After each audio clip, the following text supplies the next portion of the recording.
Reiteramos la bienvenida a cada uno de ustedes a esta iglesia que siempre los ama. Amén. Cuerpo pastoral también, porque a pesar de esta situación que hemos vivido, siempre están en nuestros corazones. Así que bienvenidos nuevamente. Dios les bendiga mucho. Y a los que están conectados a esta hora, bendiciones y un saludo también de la congregación para este pueblo que hoy no se ha reunido con nosotros. Así que vamos a orar en esta mañana para pedir la dirección del Señor y que esta palabra llegue a nuestra mente y baje a nuestro corazón para ponerla en práctica. Amén. Así es que oremos. Bendito Padre Celestial,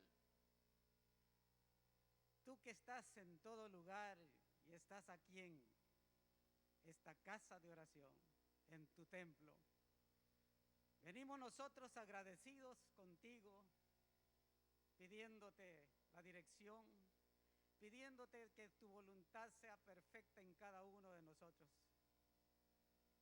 Señor, en esta hora nos abandonamos en tus brazos y que esta palabra sea un refrigerio espiritual para nuestras vidas. Si estamos afligidos, preocupados, con problemas, tú llegas, Señor, y nos das la respuesta. Trae esa paz, esa calma a nuestros hogares, a nuestra familia, a nosotros mismos. Unge mis labios para anunciar tus verdades en esta hora. Gracias te damos en el nombre de Cristo Jesús. Amén y amén. Bueno, hermanos, comenzamos las vacaciones, ¿verdad? Hay un sector ya, el público que ya, y un sector privado que ya comenzamos las vacaciones. Y posiblemente usted está haciendo planes, está diciendo, voy a cambiar las actividades hoy. Y comienza por la casa a hacer cambios que no los había hecho en todo este tiempo. Pero hay algo que dentro de sus planes está y debe estar, si Dios nos lo permite, es una visita al lugar donde usted nació, donde creció. No podemos olvidar nuestras raíces. Amén. Y posiblemente, digo, está dentro de sus planes el visitar ese lugar que le trae recuerdos, que se encuentra con amigos, que se encuentra con familia, cosas que todavía permanecen ahí. Usted hace un recorrido por la comunidad y ve que han cambiado, pero ahí está, como decimos comúnmente, el ombligo, ¿verdad? Enterrado. Y eso nos llena de satisfacción visitar. Claro que ahora con las medidas de bioseguridad, visitar ese lugar donde nacimos o donde crecimos. ¿Por qué traigo esto a colación? Porque, hermanos queridos, Cristo Jesús nos da un ejemplo bien claro de esto. Y lo quiero invitar en esta mañana. El mensaje lleva por título Llamados para hacer la voluntad de Dios. Lo invito a la lectura que está en el Evangelio de Lucas, capítulo 4, versículo 16, en la primera parte. Cuando lo tenga, me dice un amén.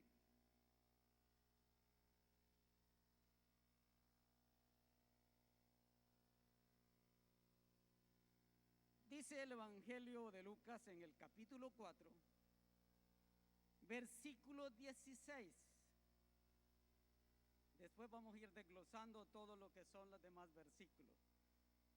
vino a Nazaret, donde se había criado. Fíjense, estaba volviendo a sus raíces, estaba volviendo a su comunidad, que lo vio crecer. Ahí Jesucristo se crió, dice la palabra, allí creció, y no solamente en estatura, sino que en sabiduría y en gracia con Dios y para los hombres también. Pero la pregunta que usted y yo podemos hacerlo, bueno, ¿y por qué a Nazaret y no a Belén, donde había nacido? Hay un fondo histórico de esto. Yo le quiero llevar que leamos juntos en el Evangelio de Mateo, capítulo 2, para profundizar por qué Nazaret. Mateo, capítulo 2, versículo 13.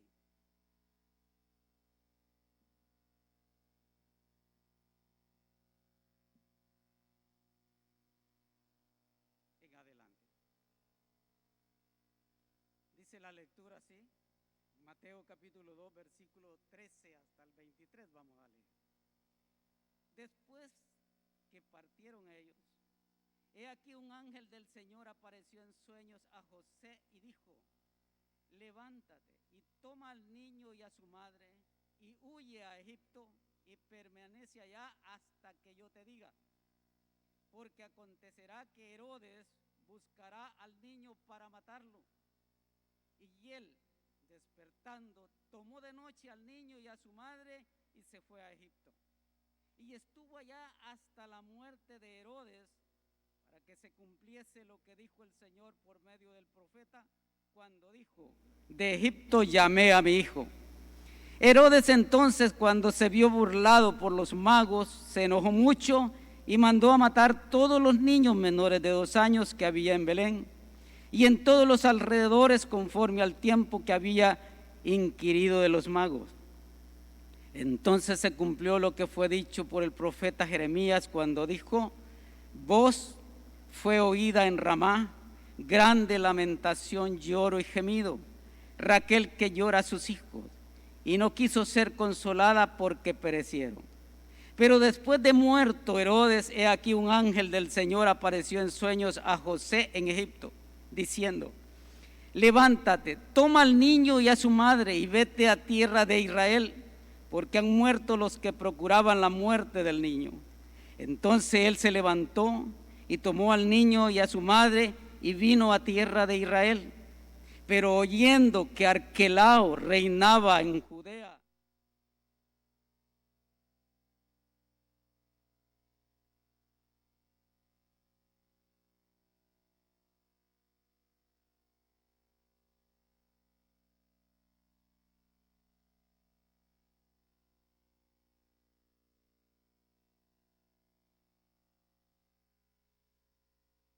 ser llamado Nazareno. 2 palabritas aquí. Cuando decimos Jesús de Nazaret, es porque ahí se creció. Y cuando decimos Jesús Nazareno, es apartado para Dios. Así que Jesús Nazareno, apartado para Dios. Y Jesús de Nazaret, antes no habían apellidos, ¿verdad? Sino que el lugar donde usted nacía, donde vivía, ese era su apellido. Así es que ahí puede agregar usted el lugar donde nació, quítele el apellido y verá cómo sale. Entonces esa es la razón por la que dice acá: ¿por qué no en Belén, sino que en Nazaret? Y hermanos queridos, ¿cómo regresa Jesús a Nazaret? ¿Cómo regresa usted a la comunidad donde lo vio crecer? Cuando lo ven que ha cambiado, ha transformado su vida al Señor Jesucristo, pueden decir: bueno, ¿y qué le pasó? ¿Qué le sucedió? Y sabe, hermanos queridos, que Jesucristo volvió a Nazaret, pero hay algo que usted también sabe y yo lo sé. Dice que viviendo en Nazaret, un día él se fue al río Jordán y allí estaba Juan el Bautista. Decidió bautizarse y después de bautizarse dice que el Espíritu lo llevó al desierto. Durante 40 días estuvo ahí, en ayuno, en oración, y fue tentado en todas las áreas por Satanás. Pero ¿sabe cómo lo venció? Con la palabra. Con la palabra. Porque la palabra tiene poder. Amén. El nombre de Jesús tiene poder. La sangre de Cristo tiene poder. Dice que escrito está, le decía Satanás. No solo de pan vive el hombre. Escrito está. Y todas las veces que lo tentó Satanás, el Señor lo venció. Amén. Con la escritura. Y esto nos da una enseñanza a nosotros también. En cualquier situación, cualquier tentación que venga a tu vida, hermanos queridos, ahí está la palabra de Dios. Amén. Ella es la que nos fortalece. El nombre de Jesucristo nos fortalece. La sangre de Cristo nos protege. Amén. ¿Cuántos están conmigo? Amén. Y esas son las armas espirituales que el Señor nos ha dejado. Y sabe, hermanos queridos, que cuando regresa a Nazaret, dice Lucas capítulo 4, versículo 14, antes de llegar a Nazaret, dice la palabra, y Jesús volvió, ¿en qué? En el poder del Espíritu. O sea, hermanos queridos, que Él era 100% Dios, pero 100% hombre. Y el poder del Espíritu, después de estar en el desierto por 40 días, ese poder del Espíritu lo llevó a Galilea. Hermanos, no podemos dejar a un lado nosotros el poder del Espíritu Santo en nuestras vidas. Nos revela la voluntad de Dios para nosotros. Y dice algo más acá. Volvió en el poder del Espíritu a Galilea y se difundió su fama por toda la tierra de alrededor. Y enseñaba en las sinagogas de ellos y era glorificado por todos. Él estaba cumpliendo la voluntad de su Padre, llamado para hacer la voluntad de Dios. Amén. Y con ese poder del Espíritu Santo, con esa protección, esa seguridad, ese respaldo de Dios, llegó al lugar donde fue criado. Amén. A ese lugar llegó. Y hermanos queridos, por eso decía en un principio, dentro de sus planes, si tiene planes en este tiempo de vacaciones, incluya la visita a sus familiares, la visita al lugar que lo vio crecer, pero no vaya con las manos vacías. Amén. Ay, pero es que no tengo para llevar regalos. No importa, lléveles la palabra de Dios, lléveles las buenas nuevas de salvación. Amén. Y Jesucristo estaba preocupado por esto. Regresa a Nazaret porque esa comunidad de como 400 o 500 familias que vivían asentadas en la cima de una montaña tenían situaciones bien difíciles. En primer lugar, eran incrédulos, no creían, igual que Tomás, ¿verdad? Estaban en esa situación a pesar de que eran artesanos, a pesar de que eran labradores de la tierra. Pero ahí regresa él porque su padre estableció el taller de carpintería en ese lugar. Allí trabajaba él con su padre. Allí estaba su familia también apoyándole. Jesús regresa a la comunidad, a Nazaret, para producir una transformación en la vida de las personas de ahí. Y hermanos queridos, donde quiera que usted esté, es creyente, es cristiano evangélico, hay que transformar a los otros que están necesitando de las buenas nuevas de salvación. Usted y yo no podemos quedarnos tranquilos ahí diciendo, bueno, yo ya soy salvo, ya mi nombre está inscrito en el libro de la vida, y los demás, cada quien que vea cómo hace. No, hemos sido llamados, hermanos queridos, para hacer la voluntad de Dios. Y una de ellas es que cumplamos la gran comisión. Amén. Que no nos olvidemos de eso. Y hoy hay tiempo, en estos momentos que usted está en casa, para reflexionar, para meditar. Tiempo de la vida, pasión y muerte de Jesucristo. Pero ¿qué hizo por mí? ¿Qué puedo hacer yo por los demás? Y Jesucristo estaba haciendo eso. Regresó, dice, a su lugar. Le pongo un ejemplo acá. A muchos de nosotros nos gusta el fútbol.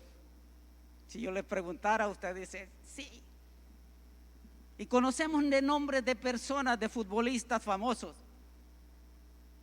Pero a mí me llamó la atención uno. No porque es buen jugador. No esté pensando en el que yo ya tengo, no. Me llamó la atención, ¿sabe por qué? Porque él nació en Senegal, en una comunidad de extrema pobreza. Descalzo jugaban el fútbol, descalzo iba a trabajar, sus padres aguantaban hambre, pero con sus habilidades llegó a formar parte inclusive de la selección de su país. Y de ahí salió, hermanos queridos, a jugar en un equipo de las grandes ligas. Hoy juega en el Liverpool y su nombre es Sadio Mané. Pero ¿por qué me llamó la atención a mí este futbolista? Porque un día le hicieron una entrevista, le dijeron, ¿por qué no llevas una vida de lujo como la llevan los demás futbolistas? ¿De qué me sirve, le dijo, tener 10 Ferraris, 20 relojes con diamantes, 2 aviones? ¿De qué me sirve? ¿Va a cambiar al mundo? ¿Me va a cambiar a mí? No, les dice. No uso ropa de marca, zapatos pues tampoco. Pero saben, lo que yo gano, lo llevo a mi comunidad y allá hay fundación de hospitales, construcción de escuelas, comedores, con todo, para que los niños, los jóvenes, las personas que viven en mi comunidad no pasen hambre. Qué bueno, ¿verdad? Y este futbolista, Sadio Mané, llega a su comunidad y va feliz. Y también los que lo reciben están felices porque ha llegado un hombre para transformar la vida de muchos. Y hay algo más, fíjense. Este futbolista se llega a su iglesia y ¿saben lo que hace? Cuando no hay personal, él va a los baños y los lava. Y póngale cuánto gana en la temporada, de 16 a 17 millones de euros. Puede imaginarse.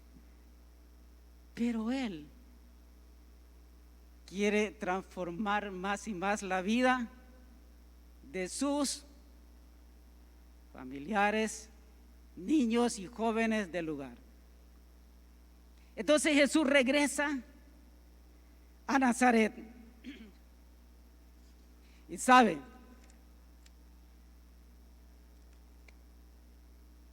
que además,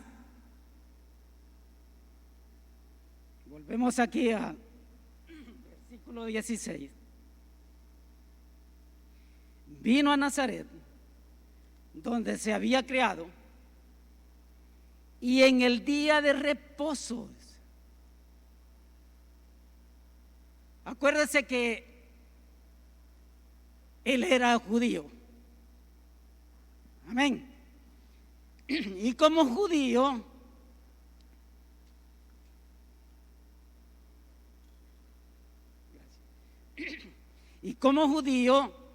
él cumplía la ley. Iba todos los sábados, dice aquí la palabra, día de reposo, iba a la sinagoga. Y hermanos queridos, el día de reposo, según la ley, era un mandato que Dios le había dado al pueblo de Israel. Vamos a leer en Levítico capítulo 23.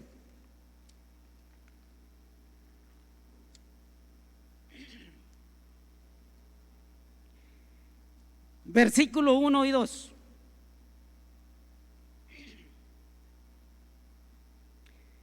Levítico 23, 1 y 2. Habló Jehová a Moisés diciendo: habla a los hijos de Israel y diles: las fiestas solemnes de Jehová, los cuales proclamaréis como santos convocaciones, serán estas: 6 días se trabajará, mas el séptimo día será de reposo, santa convocación, ningún trabajo haréis, día de reposo es de Jehová en donde quiera que habitéis. Ese era el mandato que Dios le había dado al pueblo de Israel, que no hicieran nada. Pero sabe que cuando Jesucristo está en la tierra, algunos fariseos decían: ¿y por qué tus discípulos cortan espigas, se las comen? Y les dice que Él era el Señor del reposo. Amén. Pero ahora, bueno, y el caso de nosotros, porque Jesús fue a la sinagoga el día de reposo. Pero vea lo que dice para nosotros los creyentes, los seguidores del camino, los creyentes, los cristianos que por primera vez este nombre se lo ponen allá en Antioquía. Búsquese en Lucas capítulo 24.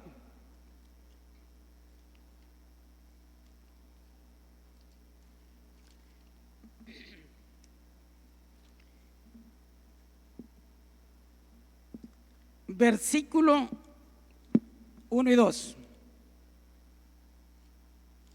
Lucas capítulo 24.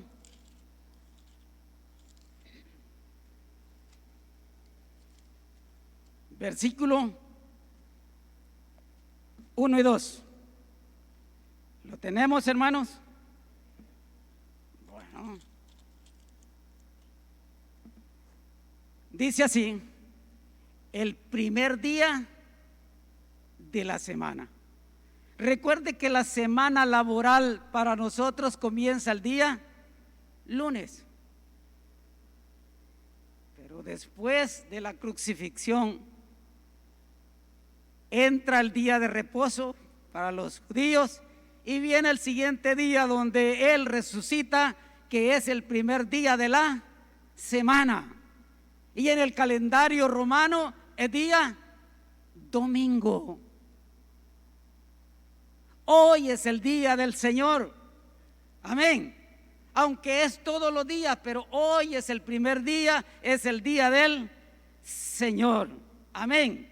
Dice: el primer día de la semana, muy de mañana, vinieron al sepulcro trayendo las especias aromáticas que habían preparado y algunas otras mujeres con ellas. Y hallaron removida la piedra del sepulcro. O sea, el Señor había resucitado. Amén. Y esa es la esperanza nuestra también. Amén. En eso creemos, que Él resucitó y nosotros también vamos a resucitar. ¿Le alegra a usted eso? Dele entonces un aplauso al Rey de Reyes y Señor de Señores. Gocémonos, hermanos. Gocémonos, porque si Él resucitó, también nosotros vamos a resucitar. Amén. Y es para vida eterna y no es para condenación, para los que hemos creído en Cristo Jesús. Él llegó ese día de reposo a la sinagoga. Y hermanos queridos, yo los felicito a ustedes como congregación, porque a pesar de tantas limitaciones, estamos aquí. Amén.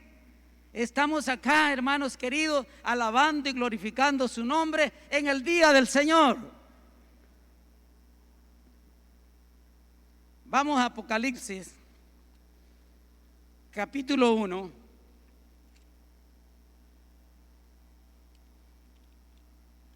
Versículo 9.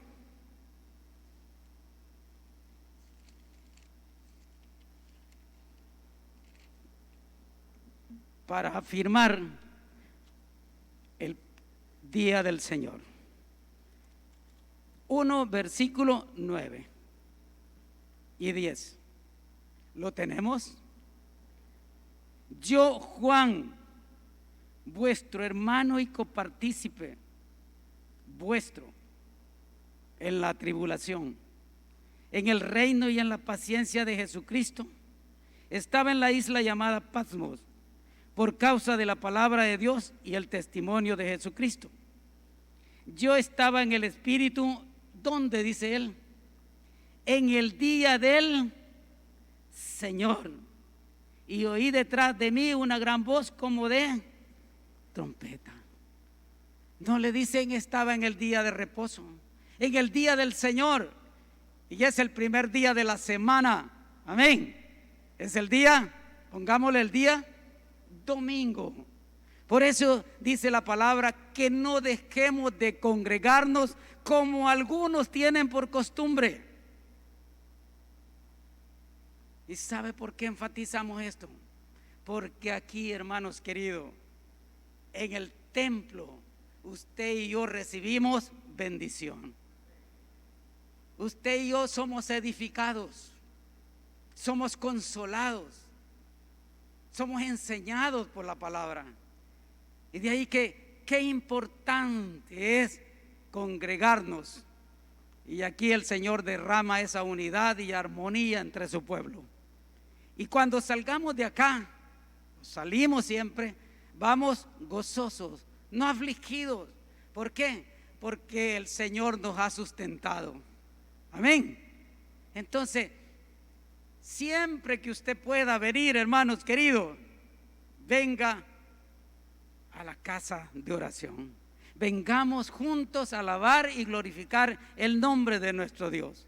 Y el ejemplo lo tenemos en Jesucristo. Él estaba llegando a las sinagogas para enseñar, y en esta oportunidad, vea usted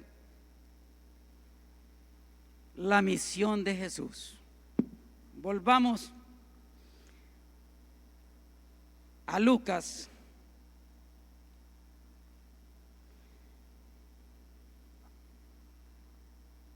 versículo 16-17.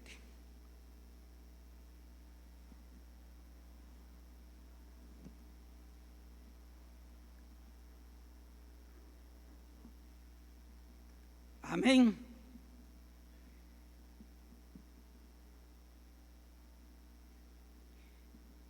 Dice esta segunda parte del 16: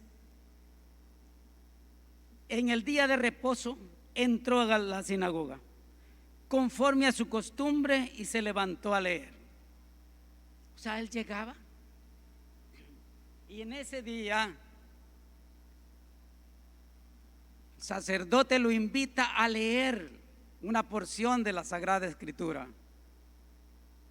No era una Biblia, no era un libro, era un rollo donde estaba esta lectura. Y se le dio el libro del profeta Isaías, y habiendo abierto el libro, halló en el lugar donde estaba escrito: el Espíritu del Señor está sobre mí. Amén. Por cuanto me ha ungido para dar buenas nuevas a los pobres. Me ha enviado a sanar a los quebrantados de corazón, a pregonar libertad a los cautivos y vista a los ciegos, a poner en libertad a los oprimidos, a predicar el año agradable del Señor. Amén. Esta palabra, después de haberla escuchado la congregación ahí, estaba atento a ver qué era lo que decía Jesús. ¿Y sabe lo que dijo Jesús? Versículo 21.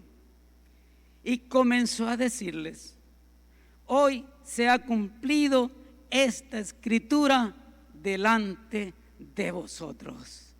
Amén. O sea que comienza la misión de Jesucristo en Nazaret,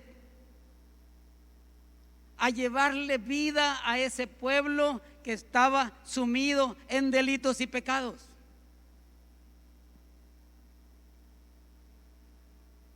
Él estaba haciendo la voluntad de Dios. Y le dice: hoy se ha cumplido esta escritura.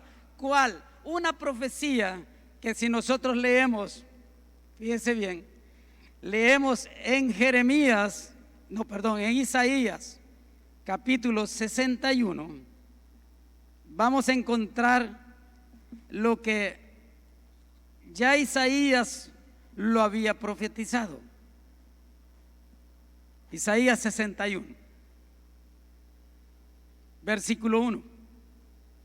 Dice: el Espíritu de Jehová, el Señor, está sobre mí, porque me ungió Jehová, me ha enviado a predicar buenas nuevas a los abatidos, a vendar a los quebrantados de corazón, a publicar libertad a los cautivos y a los presos apertura de la cárcel, a proclamar el año de la buena voluntad de Jehová y el día de venganza del Dios nuestro, a consolar a todos los enlutados, a ordenar que a los afligidos de Sión se les dé gloria en lugar de ceniza, óleo de gozo en lugar de luto, manto de alegría en lugar del espíritu angustiado, y serán llamados árboles de justicia, plantío de Jehová para gloria suya.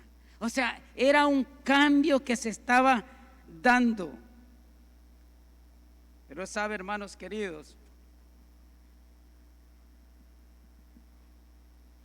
que cuando Jesús dijo esto, los que estaban en la sinagoga se levantaron protestando por lo que había dicho,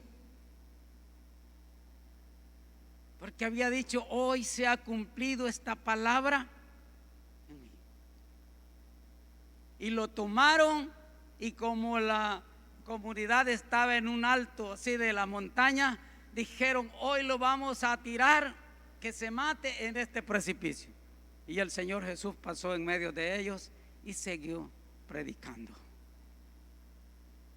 Cuando eso sucede, hermanos queridos, sus hermanos de sangre por parte de papá y mamá le dijeron: vete de este lugar, muéstrate al mundo. ¿Y sabe por qué le decían eso? Porque no creían en él. Eso mismo le pasó a José, los hermanos no creían en él. Y hacía muchos lo mismo, los hermanos. ¿Por qué? Porque había una transformación en la vida de ellos, en la vida de cada uno de José, por ejemplo, de Jesucristo igual. Por eso le digo, si usted visita sus raíces, ¿cómo lo van a ver sus hermanos?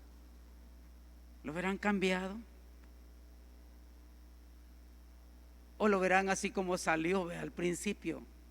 No, y ahí regresaba Jesús, fíjense bien, regresaba para cumplir esa voluntad del Señor. Esa era la misión de él. Ahora, cuando él lee esta porción de la Sagrada Escritura, se enfoca en varios grupos. Y la primera es que dice, viene a darle buenas nuevas a los pobres de espíritu. ¿Qué dice en Mateo capítulo 5?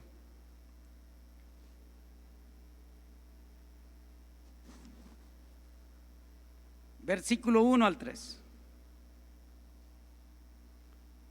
Mateo capítulo 5, versículo 1 al 3. Viendo la multitud, subió al monte y sentándose, vinieron a él sus discípulos y abriendo su boca les enseñaba diciendo: bienaventurados los pobres en espíritu. No está hablando aquí de pobres materialmente, no, en espíritu, porque de ellos es el reino de los cielos. Usted se da cuenta, hermanos queridos, que la persona que más rechaza oír las buenas nuevas es el orgulloso, es el prepotente, el que cree que todo lo sabe, que todo lo puede. Le dificulta aceptar que Cristo Jesús murió en la cruz del Calvario por cada uno de nosotros. Pero el humilde de corazón, ese es más receptivo a la palabra de Dios. Ese sí le cree a la palabra. Y usted cuando evangeliza se va a encontrar con estas dos personas. Y hay uno que dice: sí, yo acepto a Cristo Jesús como mi Salvador personal. Y a esto va dirigido esta palabra. Las buenas nuevas, dice. En ese lugar de Nazaret era para estos pobres de espíritu que iba la palabra del Señor. Amén. Sanar a los quebrantados de corazón. En el Salmo 147, versículo 3.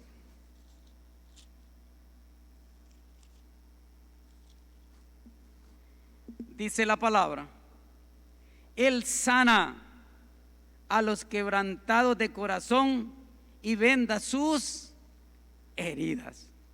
¿Cuántas personas hoy en día están padeciendo problemas serios, hablando espiritualmente? Su corazón puede estar dañado,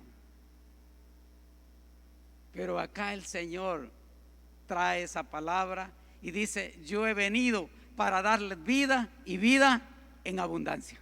Amén. Satanás ha venido a destruir, ¿verdad? A matar. Pero el Señor Jesucristo ha venido para darnos vida y vida en abundancia. Amén. ¿Cuántos lo creen, hermanos? Amén. ¿Me están siguiendo? Amén. Entonces el Señor estaba transformando estas vidas, así como ha transformado nuestras vidas. Hoy usted es diferente, yo soy diferente. El Señor nos encontró en delitos y pecados. Amén. Pero hoy nos tiene acá para que anunciemos sus virtudes de aquel que nos sacó de las tinieblas a su luz admirable. Entonces, hermanos, la voluntad de Dios en nosotros se ha cumplido, pero también nos manda a que vayamos y que otros se salven también, porque Él no quiere que nadie perezca. Dice: yo no he venido por sanos, he venido por enfermos. Él no condena a nadie, sino que ha venido, dice, para darle la salvación. Amén. Entonces, hermanos amados, este es otro grupo de personas que el Señor estaba diciendo: vengo a sanar a los quebrantados de corazón y vengo a darle libertad a los cautivos. En ese momento estaban siendo llevados cautivos, presos, como decimos nosotros, sin libertad. En tiempos de esa guerra, los romanos se los llevaban. Muchos esperaban al Mesías que viniese con espada y que destruyera y los libertara del yugo de los romanos. Pero el Señor está hablando de otra cosa, un mensaje de amor, de paz, de transformación en las vidas. Y dice acá, libertad a los cautivos. Vamos a Juan capítulo 8.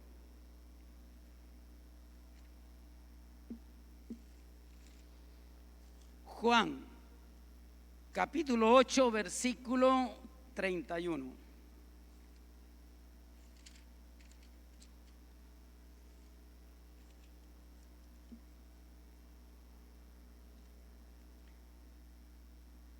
Amén. Dijo entonces Jesús a los judíos que habían creído en él: si vosotros permaneceréis en mi palabra, seréis verdaderamente mis discípulos y conoceréis la verdad, y la verdad os hará libres. Le respondieron: linaje de Abraham somos, que jamás hemos sido esclavos de nadie. ¿Cómo dices tú seréis libres? Jesús le respondió: de cierto os digo, que todo aquel que hace pecado es esclavo del pecado. Y el esclavo no queda en la casa para siempre, el Hijo sí queda para siempre. Así que si el Hijo os libertare, seréis verdaderamente libres. Ya no somos esclavos del pecado. Amén. El Señor nos ha dado libertad, pero que esta libertad no se traduzca en libertinaje. Dice: como tengo libertad porque Cristo me lo ha dado, puedo hacer y deshacer. No es así. Libertad nos ha dado Cristo Jesús para hacer su voluntad. Amén.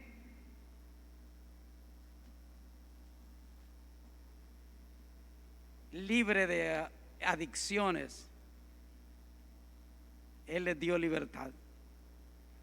Vino también a este otro grupo de personas, darle vista a los ciegos.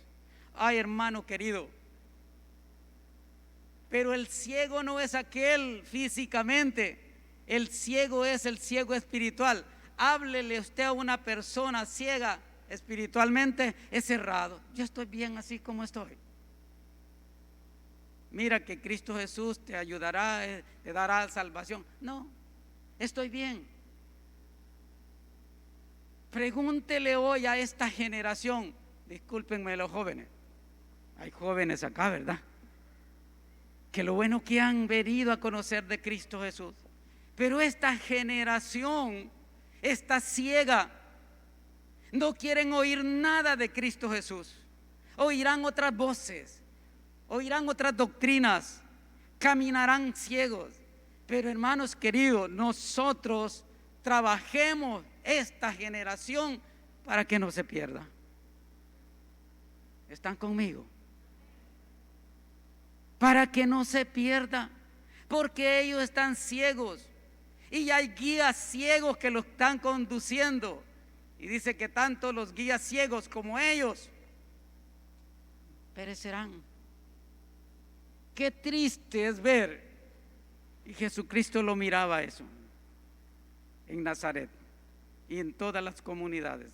Hoy lo vemos nosotros, jóvenes que no quieren nada de la palabra de Dios. Y usted le pone música cristiana en la casa y los hijos pueden decir: vas con lo mismo, ¿verdad? Ya esa palabra ya no. Ponen otra música, ponen reggaetón. Dios mío, ¿verdad? Y hoy andan con audífonos y uno no sabe qué es lo que están oyendo. Papá, mamá, hermanos mayores, somos responsables de la vida de la familia. Amén. Somos responsables de esta generación para que no se pierda. Y Jesús lo decía: mire, he venido, dice, para darle vista a los ciegos. Juan capítulo 9.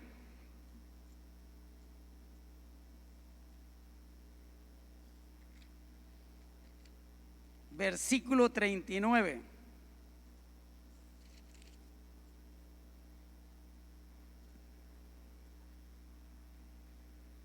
Dijo Jesús: para juicio he venido yo a este mundo, para que los que no ven, vean, y los que ven sean cegados.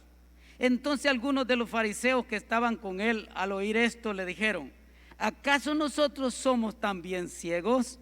Jesús le respondió: si fueras ciegos, no tendríais pecado, mas ahora, porque decís vemos, vuestro pecado permanece. Sí, hermanos queridos, muchas personas ven bien físicamente, pero están ciegos espiritualmente. La palabra va a llegar donde ellos y recobrarán la vista.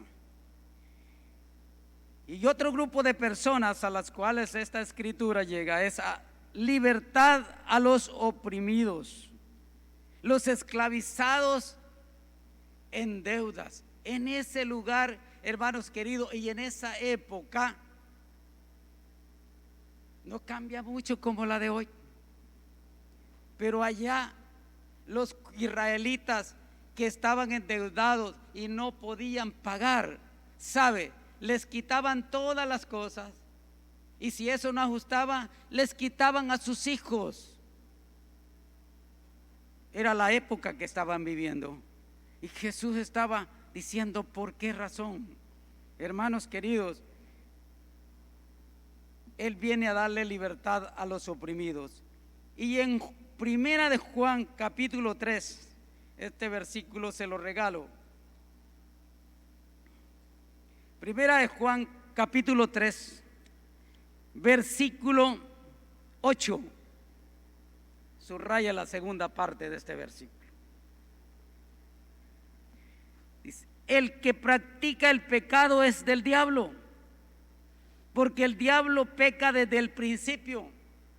Y vean lo que dice la segunda parte: para esto apareció el Hijo de Dios. Estamos en Primera de Juan capítulo 3, versículo 8. Para esto apareció el Hijo de Dios. ¿Para qué? Dígalo, hermano, ¿para qué? ¿Para qué? No le oigo. Para deshacer las obras del diablo. Para eso apareció Cristo Jesús. Para eso está Cristo Jesús en su vida y en la mía. Para deshacer toda obra de Satanás. Amén. Para eso Él nos ha dado armas espirituales. Nos ha dado el yelmo de la salvación. Nos ha dado la palabra, el evangelio. Nos ha dado el escudo de la fe. O sea, hay armas para destruir toda fortaleza del enemigo. Para eso apareció Cristo Jesús, porque Él estaba viendo, hermanos queridos, que el pueblo estaba oprimido, el pueblo estaba ciego, el pueblo estaba cautivo, estaba, hermanos amados, pobre espiritualmente. De esto teníamos nosotros antes. Eso es lo que vivíamos nosotros. Pero Él nos ha dado libertad. Amén.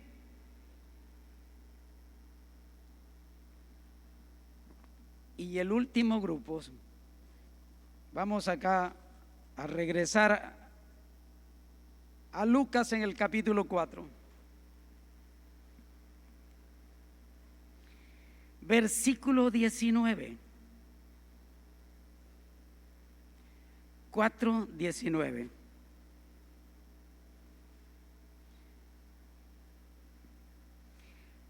Lucas 4:19 dice: a predicar el año agradable del Señor.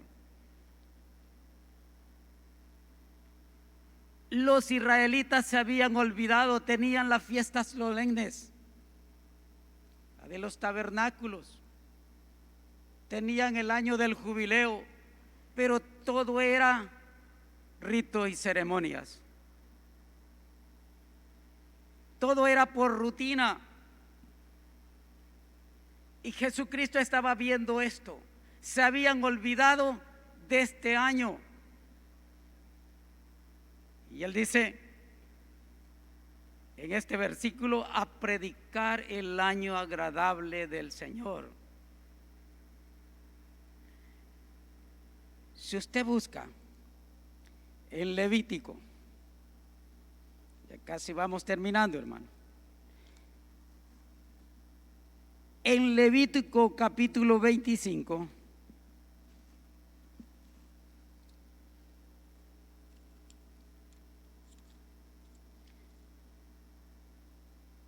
versículo 10. Aquí habla del año del jubileo. Y santificaréis el año 50 y pregonaréis libertad en la tierra a todos sus moradores. Ese año os será de jubileo y volveréis cada uno a vuestra posesión y cada cual volverá a su familia. El año 50 os será jubileo. No sembraréis ni segaréis lo que naciere de suyo en la tierra, ni vendimiaréis sus viñedos, porque es jubileo. Santo será a vosotros el producto de la tierra, comeréis. En este año de jubileo volveréis cada uno a vuestra posesión. O sea que en este año, si la familia tenían una posesión y estaba hipotecada o la tenían arrendada también, eso regresaba a ellos. Eran libres para comer de la tierra sin trabajarla ese año. O sea, era de perdonar deudas. Y lo que Cristo estaba diciendo es: Nazaret, comencemos con ustedes. Están en una situación difícil y ellos no quisieron. Ellos dijeron: no, mejor vete a otro lugar.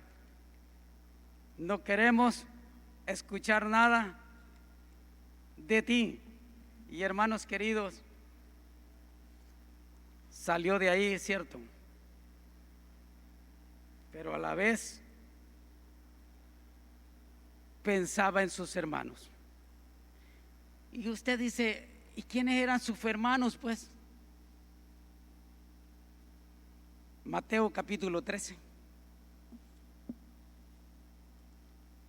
versículo 54. Para borrar dudas, Mateo capítulo 13, versículo 54.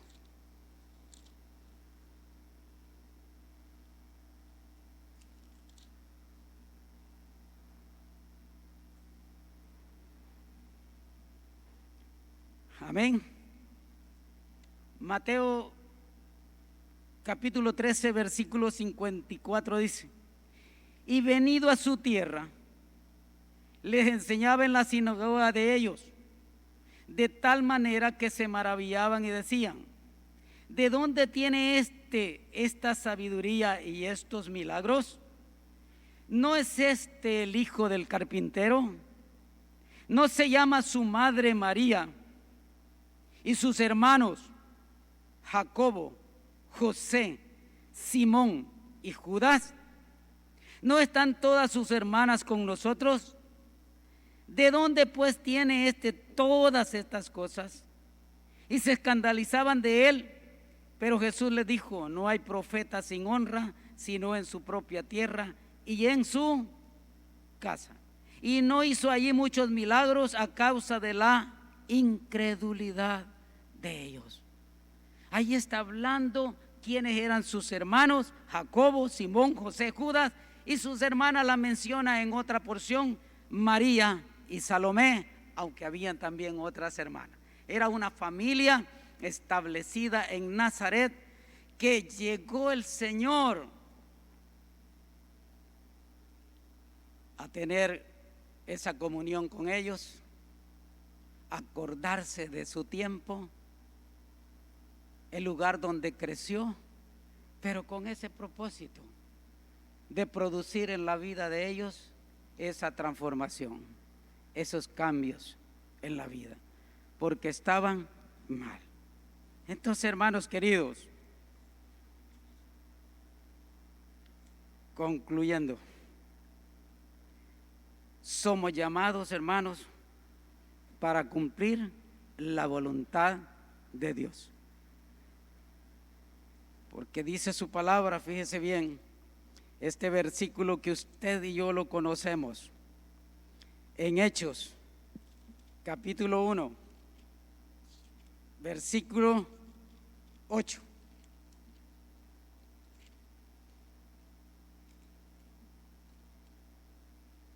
Hechos, capítulo 1, versículo 8.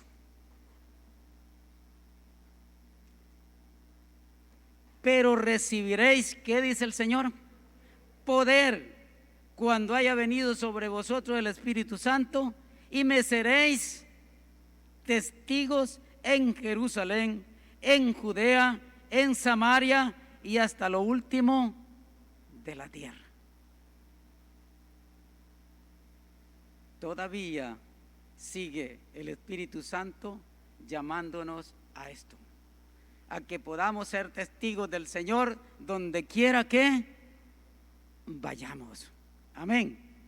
Porque igual dice en 2 Corintios 6:2, ahora es el tiempo aceptable, ahora es el día de la salvación. Amén. Entonces, no se pregunte, ¿y cuál es la voluntad de Dios para mi vida? Ya lo vimos. La voluntad de Dios para su vida y la mía es que sigamos pronunciando, a la vez invitando a más personas a que conozcan de la salvación de Cristo Jesús. Amén. Porque el ejemplo lo tenemos en Cristo Jesús. Él llegó a Nazaret, donde se había crecido, para hacer esos cambios. Y no solo ahí, sino que en todo el mundo. Así que, hermanos, la invitación está dada para usted y para mí. En estos tiempos podemos seguir alabando y glorificando el nombre del Señor, pero también predicando, anunciando las buenas nuevas de salvación. Así que inclinen su rostro y vamos a darle gracias al Señor en esta hora. Señor Jesús, te acepto como mi Señor y Salvador. Reconozco que moriste en la cruz por mí y resucitaste al tercer día. Me arrepiento de mis pecados. Perdóname. Te necesito. Gracias por darme el regalo de la vida eterna. Ayúdame a hacer tu voluntad. Te doy gracias en el nombre de Jesús. Amén.